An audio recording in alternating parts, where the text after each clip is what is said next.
真的非常难以想象，中国一个顶尖的城市上海都会发生这样的情况。那在全国的200多个省市，不同省市之间总共有600多条救市的政策，但是这个楼市还是没能救回来。我是看到2023年的差不多年底的时候，房价一路跌到了，那没想到回到上海之后，那个房价就一路下跌，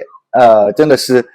跌得很惨啊，可以说。那后续我妈妈为什么隔了那么久，至今一直没有再来台湾呢？并不是她不喜欢台湾，她来的时候生活也说，台湾的生活蛮安逸的，蛮安静的。另外呢，她也非常非常喜欢台湾这一点。婆媳之间有什么问题啊？发生过什么冲突？上海的房价到底怎么了？中国的房价到底怎么了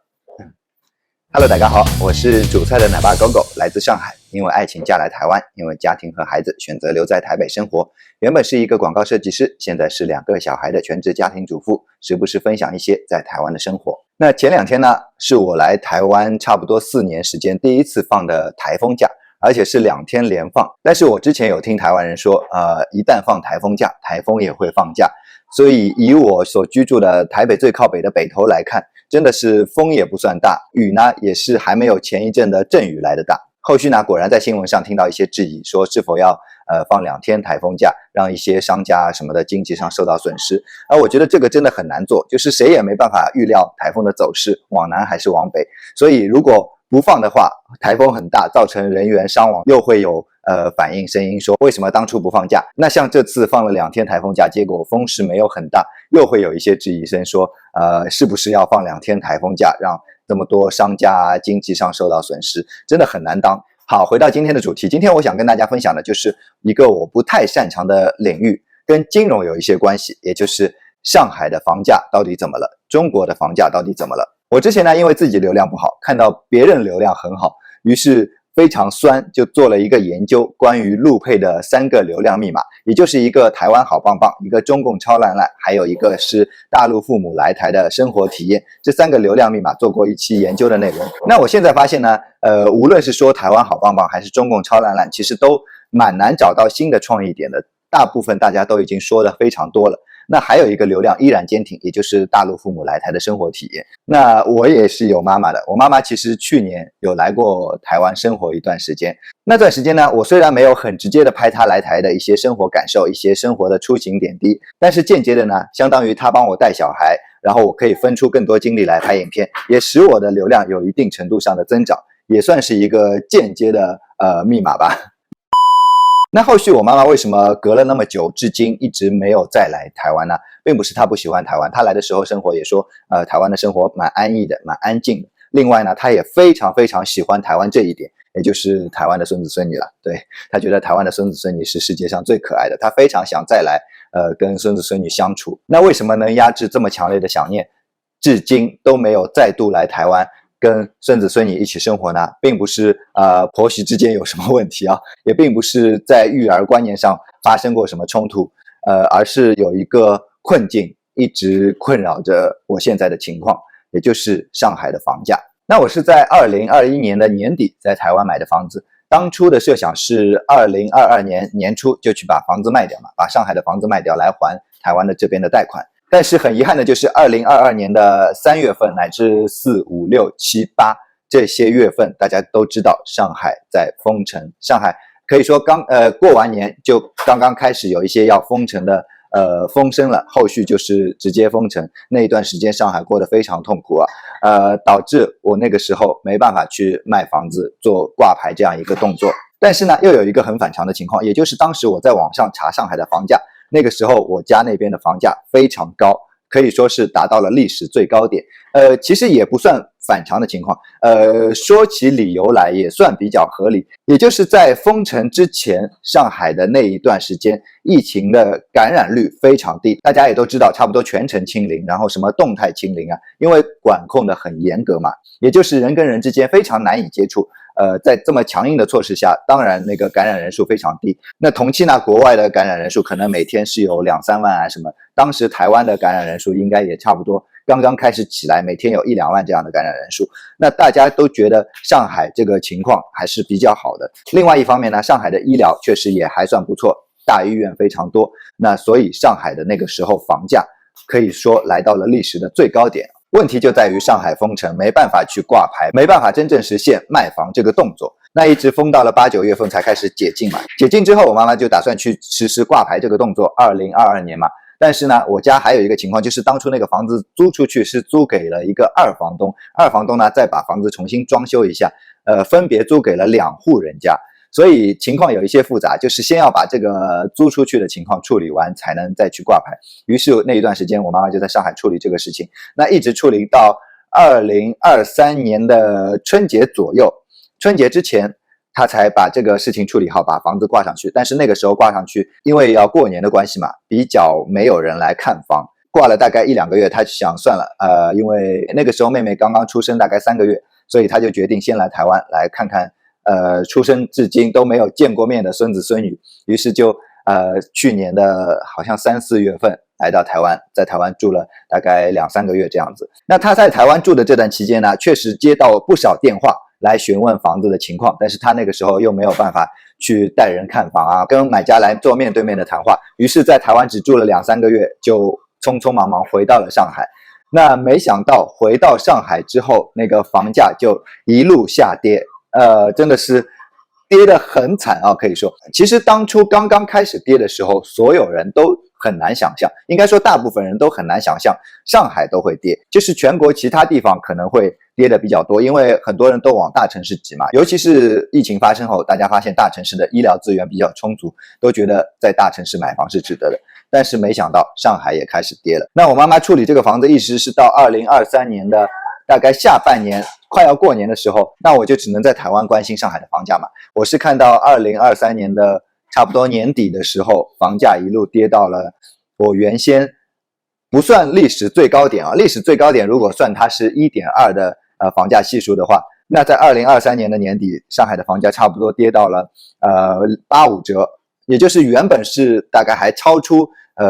通常价格的2成。到2023年去年年底的时候，已经跌到了大概85折，打85折的价格啊！那个时候真的是对人是一种非常大的考验，也就是你如果狠心去把它卖掉，但是后续又涨起来了，或者是后续又有一些政策发布，使它的价格稍微有缓慢的回升呢，就让人很纠结，是否要在当时这个节点去卖掉它。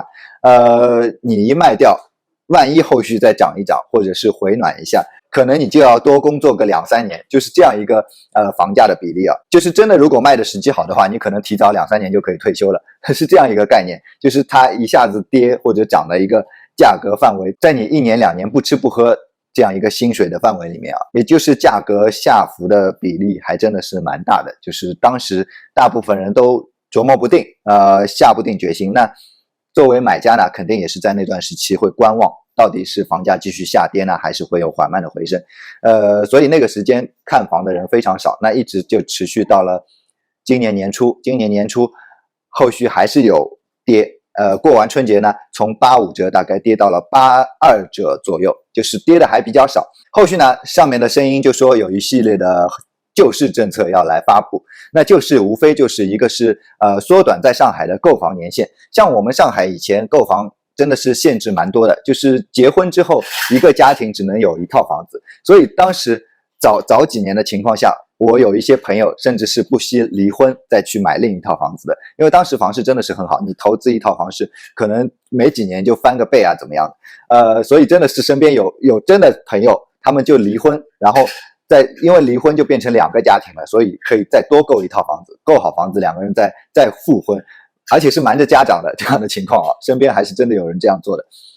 那这次的救市政策呢，也就是放宽了年限，好像一些外地的户口原本是要连续在上海工作5年缴金的情况下，现在缩减到了3年。那还有一个方法，无非就是降低首付的额度嘛。可能原本第一套房要付30%的一个首付，那现在降低到只要付20%。然后像第二套房，好像原本是要付50%的首付，现在降低到只要付35%的首付。那也就是2024年今年的上半年陆续出台了一系列的救市政策。我看新闻说，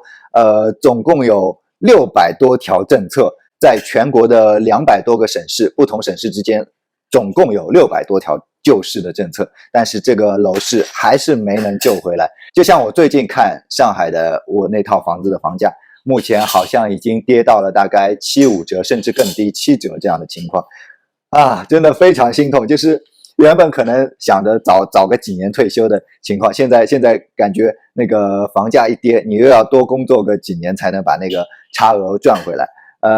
原本我上海那套房子跟我北投这边的房价是上海还略高一点，就是如果顺利卖掉的话，这边还完贷款，手头还有一些余钱。结果就是很遗憾的，现在把那边卖掉，全部的钱还贷款都还不够，这边还要多打工个几年才能把贷款还清，真的非常难以想象，中国一个顶尖的城市上海都会发生这样的情况，那其他地方真的更不用去说了，可能有一些楼市真的是腰斩啊，还是怎么样。就像我有问过一个朋友啊，他家庭的情况应该算是中产，实实足足的中产，他们全家的房子加起来大概有6、7套之多，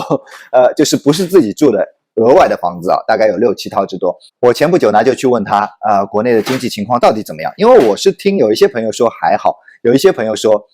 下滑的蛮严重的，所以我没有在那边生活，也判断不出到底经济情况怎么样，我就去问他做了参考。那他是跟我说非常之差，非常差的不得了，像他6、7套房子就是完全无人问津，卖不出去。他说有能力的基本上能走的就已经走了，走不掉的真的是有一些非常限制的情况，或者说实在不适应去国外生活，身体上有些状况什么的。而且这个经济下滑现在受冲击最严重的可能就是一些中产阶级，一些有钱人吧，可以说最直接的关系就是房价可能夭折，外地一些房价夭折，像上海的房价都已经，我家那种没有特别好的地方已经达到了7折，像有一些更那个泡沫更严重的地方可能就已经是腰斩了。所以中产原本有一些资产的人受到的冲击要更大。那中国的经济是什么人支撑的呢？大部分可能就是这些中产在支撑着，因为它本来就是以房地产业为一个非常重要的支柱嘛。我金融不懂啊，随便乱说。以房地产业为重要的支柱，那现在这些被房地产业受牵连的人，他的经济缩水之后，那中国的经济怎么可能不缩水，对不对？经济学家可以来这里告诉我是不是这样推导的。所以呢，以上这个最直接最要命的原因，就让我妈妈一直在上海要处理房子，她就挂牌在那里嘛，时不时会有一些人来问，但大部分都是中介来问，房仲问的比较多。问的最多的呢，就是房子还能不能价格再低一点？有人看中了，你打个7折或者打个6折，就能卖掉了。你要不要做这样的处理？都是来询问还能不能降价，没有人说好这个价格我能不能去看一下房子，就是很不乐观。然后呢，后续也不知道这个还会持续多久，他还要这样在上海每天收到不好的消息，多久才能脱手？然后来台湾看世界最可爱的孙子孙女，希望能够止住下跌这个趋势比较长一段时间，只要稍微长一段时间，大家还是会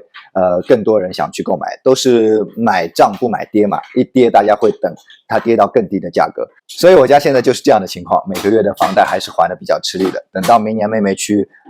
幼儿园之后，我也可以重返职场，为家庭再分担一下经济上的压力。最后就是希望上海的房市能够稍稍回暖一下，能够让生活稍微轻松一些好了，压力不用那么大，每天还要想